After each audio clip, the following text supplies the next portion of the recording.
Hi Evangel family, my name is Mitchell. I am the bass captain here for Evangel Worship. Thank you so much for watching and checking this out. Today we're going to be talking about the basics of bass and the role you fill within a worship environment. There's kind of a few things we want you to note with that, and that is, as the bass guitar, you and the kick hold the lowest frequency information in the whole band, so you take up all the low notes within a worship team. So it's important to stay within what's known as first position, so kind of down here.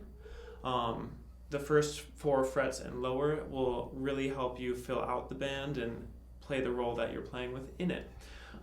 Rhythm's another important thing with bass. You want to be paying close attention to the drums, and we'll get into that a little bit later too. And finally, you're not a melodic instrument. Bass guitar is very, very rhythmic in nature, and with that, you want to be basically playing the root note of the chords most of the time. Going up the octave kind of has a couple issues with it, and one is because of the nature of it, you're the lowest sounding instrument. There's going to be a massive hole that's left within the band. It's going to sound a little bit empty versus coming down here. You make it sound full. You make it sound 3D in a way, you could say. And the other thing is pretty much everything has frequency information up here, vocals, guitars, acoustics, everything. So it adds to kind of the noise and the mud, and what you're playing won't be as clear anyway. All that to say, you want to be mainly down here, but we want to give you some creative freedom. We want to make you feel like you can still play, add flavorful things in here and there, but it's important to keep them rare, keep them tasteful, and be conscious of the whole band in and of itself, and not overplaying. Overplaying can kind of make it feel like there's shifting ground within the band, that there's no solid foundation, because as the bass, you really, really are that foundation. The pocket, so going into rhythm again, the pocket is basically playing with the kick, playing with the drums, making sure you're really conscious of the rhythms that they're playing. So let's say the drum's going boom, ka, boom, boom, ka. So it's rhythmic things like that really help the whole band feel like it's grooving, makes it feel a little bit more natural in a way too, like the music's not fighting itself.